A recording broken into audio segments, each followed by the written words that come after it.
আছো তোমরা? এক কাপ চায়ের সাথে তোমাদের গুড মর্নিং জানাচ্ছি। কেমন আছো বলো?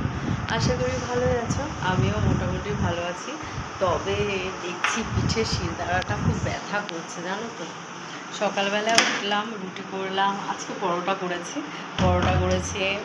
আলু ভাজা করেছি, প্রচুর কাজ করে নিয়েছি সকাল থেকে। এই ঘরের বিছানাটা দেখো গুছিয়ে নিয়েছি সুন্দর করে।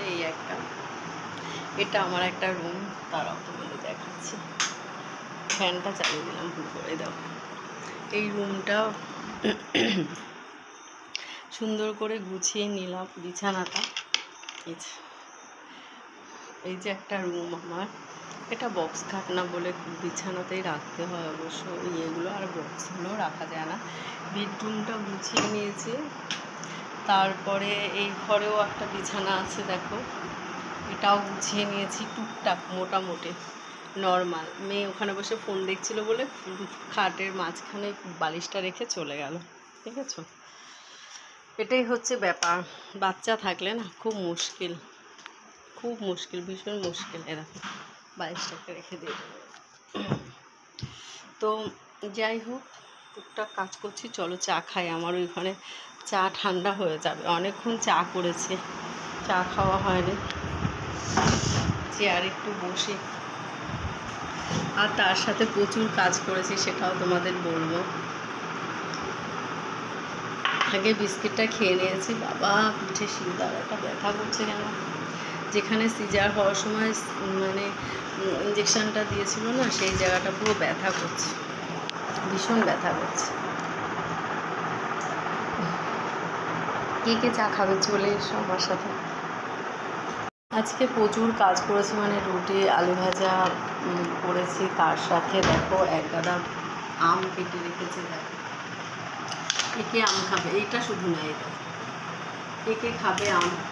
আর তার সাথে আছে কালো জাম, দাদা কালকে নিয়ে এসছে, বাটিতে রেখে দিয়েছি ঢেলে, কারণ না হলে না গরমে প্লাস্টিকে থাকলে নষ্ট হয়ে যায়। আর ফ্রিজে রাখিনি, বাটিতে ঢেলে রেখে দিয়েছি জামটা যাতে ভালো থাকে।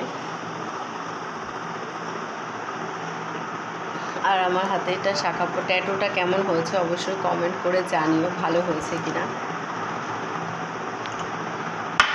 আমার চ্যানেলটা যারা এখনও সাবস্ক্রাইব করোনি, বা আমার ফেসবুকে যারা এখনও ফলো করনি, প্লিজ জলদি ফলো করে নিও আর সাবস্ক্রাইব করে নিও। আজকে একটু বসলাম ডাইনিং টেবিলে, সবসময় সোফাতে, এই যে এই ঘরের সোফাতে বসেই চা খাওয়া হয়।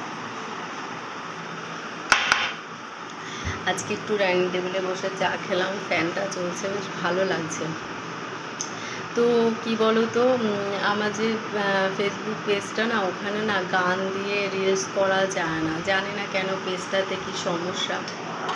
সেই কারণে গান দিয়ে রিলস করতে পারি না, ছবি দিয়ে বা কথা দিয়ে সেজন্য রিলস করে দিই। কত সুন্দর গান থাকে, সেই গানগুলো দিয়ে করতে পারি না।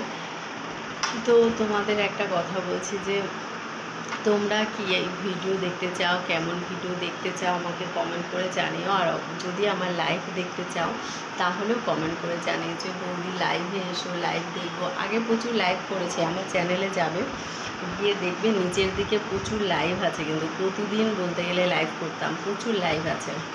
একটু নিচের দিকে চলে যাবে, মানে 3-4 মাস নিচের দিকে চলে যাবে। আসলে এই পেজটা খুব কমপ্লেন এসেছিলো আর প্রবলেম হচ্ছিলো বলে আমি লাইভ টাইপ করা ছেড়ে দিয়েছিলাম, ভেবেছিলাম পেজটাই বন্ধ।